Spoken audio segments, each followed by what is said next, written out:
Zenj TV, tujivunie nyumbani. Hatimaye waziri wa maendeleo ya jamii, jinsia ya wanawake na makundi maalum, Mheshimiwa Dr. Dorothy Gwajima amemwagiza mtumiaji wa mitandao ya kijamii anayefahamika kwa jina la Uncle T kufika mbele ya Baraza la Sanaa la Taifa kwa maana ya BASATA ili kujielezea baada ya kufuatia kwa tuhuma mbalimbali kutoka kwa jamii zinazodai kuwa anavunja maadili ya Kitanzania. Na Dr. Dorothy Gwajima ametoa agizo hilo leo hii siku ya Jumamosi ya tarehe 4 Oktoba ya mwaka 2025, muda mchache uliopita, kupitia kwenye ukurasa wake official wa Instagram ambao kwa sasa una followers zaidi ya 277,000. Na kama leo hii umepita pia kwenye ukurasa wake wa Instagram, na bila shaka tayari umeshaiona hii taarifa ambayo unaiona hapa. Na Dr. Gwajima kwenye ukurasa wake wa Instagram ametoa maelezo ambayo yanajitosheleza sana, lakini maelezo yake yameambatanisha na hii post ambayo unaiona hapa ikimwonyesha Uncle T akipewa wito wa kufika BASATA siku ya Jumamosi. Na maelezo yanaonekana kwenye hii posta yanasomeka: wito wa kufika BASATA Jumatatu saa 4 asubuhi Oktoba 6,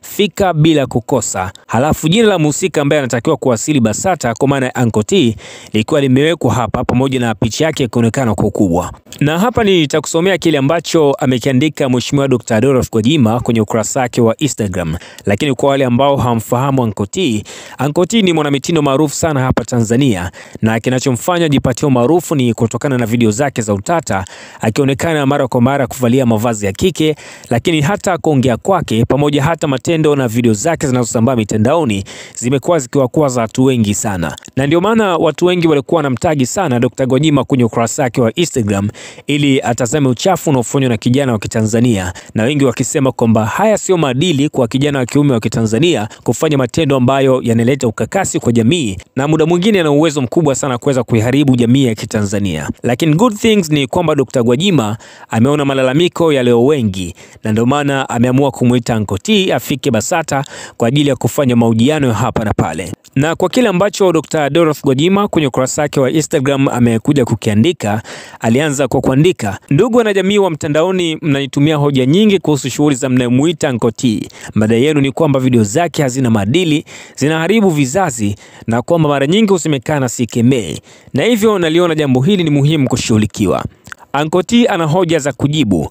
Hatua zaidi zinaweza kuchukuliwa na Wizara ya Mawasiliano na Teknolojia ya Habari kwa kudhibiti machapisho yake, Wizara ya Viwanda na Biashara kwa kudhibiti biashara zake, Wizara ya Mambo ya Ndani kuchunguza tuhuma dhidi yake, na hatimaye Wizara ya Katiba na Sheria kupitia mahakama kwa ajili ya kutoa maamuzi ya mwisho. Na hicho ndio ambacho kimeandikwa na Dr. Dorothy Gwajima kwenye ukurasa wake wa Instagram akitoa wito kwa Uncle T ambapo anatakiwa kufika siku ya Jumatatu ya tarehe 6 Oktoba asubuhi mapema majira saa 4 za asubuhi kufika kwenye ofisi za BASATA kwa ajili ya kuweza kufanyiwa mahojiano hapa na pale kutokana na video zake pamoja na posti zake katika mitandao mbalimbali ya kijamii ambazo zimekuwa zikileta taharuki kwa jamii. Na sisi tunaisubiri siku ya Jumatatu, siku ambayo BASATA atatoa maamuzi juu ya Uncle T baada ya kumfanyia mahojiano hapa na pale.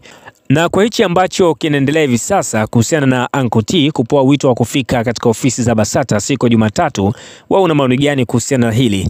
Ningependa zaidi kuona komenti yako kupitia section comment, lakini pia niendelee kukumbusha kama bado haujasubscribe channel yetu ya YouTube, tunakusihi sana uweze kusubscribe, kulike pamoja na kucomment kwa ajili ya kupata taarifa mbalimbali kila siku na kila wakati. Zenj TV, tujivunie nyumbani.